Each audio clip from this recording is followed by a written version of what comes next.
Mga ka-Republic, hindi pinaporma ng Hinebra ang SMB sa kanilang laban kagabi sa pagpapatuloy ng Commissioner's Cup.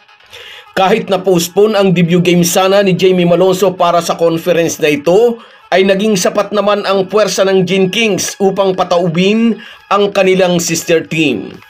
Sa pagkakataong ito, si Troy Rosario naman ang nagpakitang gilas para sa mga mag-aalak.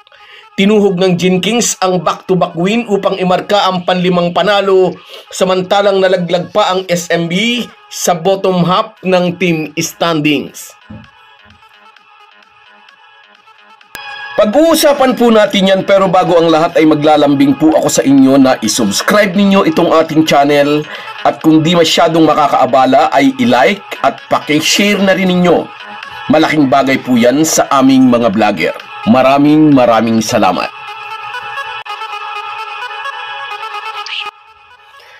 Mga ka-Republic, although maraming Hinebra fans ang inisyal na nalungkot nang makitang di naka-uniform si Jamie Malonzo, ay umuwi pa rin silang masaya sa follow-up win ng Gin Kings laban sa SMB.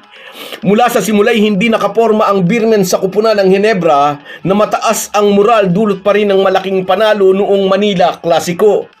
Maagang nagparamdam ng lakas ang mga mag-aalak, hindi lang sa opensa kundi sa defensive end na inalaw lamang nila ang SMB na makupuntos ng 31 points sa buong first half. Ito ang pinakamababang output ng Beermen sa conference na ito. Bunga ito ng sinasabi ni Coach Tim Cone na natutunan nila sa dalawang talong ibinigay sa kanila ng Eastern at Converge earlier in the tournament. Ang panalo laban sa SMB 93-81 ang panlimang panalo ng Hinebra kontra sa dalawang talo na nagpaangat sa kanila sa team standings. Noong Christmas Day Manila Clasico ay si RJ Abarientos ang bumuhat sa Gin Kings laban sa Magnolia. Ngayon naman na buena manong laro sa year 2025 ay si Troy Rosario ang nagpahirap sa SMB. Nag-contribute ang 6'7" power forward ng 22 points at humablot ng 10 rebounds and 1 block sa panalo ng Gin Kings. Sabi nga ni CTC, Rosario was all over the floor na nagpamalas din ang kanyang 3-point shooting kapag nagkaklag sa ilalim. Bukod pa ang kanyang depensa kay Jabari Narcis. Si Rosario raw ang kanilang naging X-factor sa panalo nilang ito kontra sa SMB, sabi pa ni CTC. Ang laban kagabi ay nagpakita rin ng dedikasyon ni Justin Brownlee para sa Gin Kings dahil naglaro siya kahit may sakit. Sa kabila ng di magandang pakiramdam ay nagtala pa rin ang Hinebra resident import ng 19.7 boards, 3 blocks and 2 assists sa loob ng 35 minutes sa sahig. 10 sa kanyang puntos ay ginawa niya sa fourth quarter kung saan ay nagtatangkang humabol ang SMB. Malaki rin ang naging kontribusyon ni na Stephen Holt, RJ Abarientos at Scottie Thompson. May 15 points si Holt samantalang pinuno naman ni Scottie Thompson ang stat sheets sa kanyang 8 puntos, 12 rebounds, 11 assists and 1 steal. Samantalang may 11 points naman si Japet Aguilar. 8 puntos din ang nai-contribute ni RJ Abarientos. May 7 points si Maverick Ahanmisi, 3 points si Ralco, walang punto si Ben Adamus, ngunit napakalaking bagay ang ilang minutong ginambala niya si Junmar Fajardo habang nagpapahinga si Japet Aguilar. Nahirang na best player of the game si Troy Rosario at inaasahan simula pa lamang ito ng magandang kampanya ng former talk and text bigman suot ang Hinebra uniform. So far ay pang-7 laro pa lang ito ng NU Bulldogs product bilang Gin Kings player, ngunit kitang-kita na ang magandang impact niya sa kupunan ng mga mag-aalak. Tulad nga po ng nasabi na natin, pinagagaan ng isang magaling na player ang trabaho ng isang magaling din na kakampi.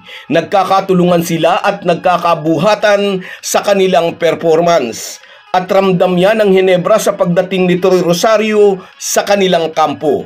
Hindi lang si Troy, pati ang pagdating ni na RJ Abarientos at Stephen Holt, positibo ang naging epekto nito sa mga mag-aalak. At heto na, naka-schedule na nga rin ang pagbabalik ni Jamie Malonzo at sa kanyang pagbabalik, higit pang malaki ang itataas ng level ng laro ng mga bataan ni Coach Tim Cone. Ngunit hindi po nangyari ang inaasahang debut game sana ni Malonzo ngayong conference. Dumating ang kupunan ng Barangay Ginebra sa Big Dome nakasama si Jamie Malonzo, ngunit maraming nalungkot nang makitang naka-straight clothes lang ito. Isang malinaw na indikasyon na ipinagpaliban ng Ginebra head coach ang debut game sana this conference ng high-flying forward. Healthy siya, sabi ni CTC nang tanungin ng mga reporter patungkol kay Malonzo. Ngunit hindi pa raw ito fit para maglaro. Hindi pa 100%. Hindi pwedeng madaliin dahil baka bumalik lang ang dating injury.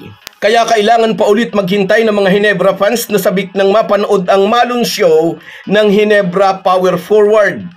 Nang tanungin ulit ng mga reporter si CTC kung maglalaro na ba si Malonzo sa January 8 sa Miyerkules po yan, wala pa rin katiyakan ang naging sagot ng American coach. Depende raw sa magiging takbo ng ensayo sa loob ng darating na 2 araw. Healthy na raw si Malonzo pero wala pa raw sa tamang game condition at wala pa rin daw ang rhythm nito.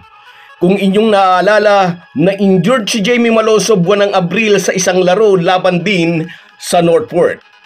So guys, yan lang muna. Hanggang sa muli.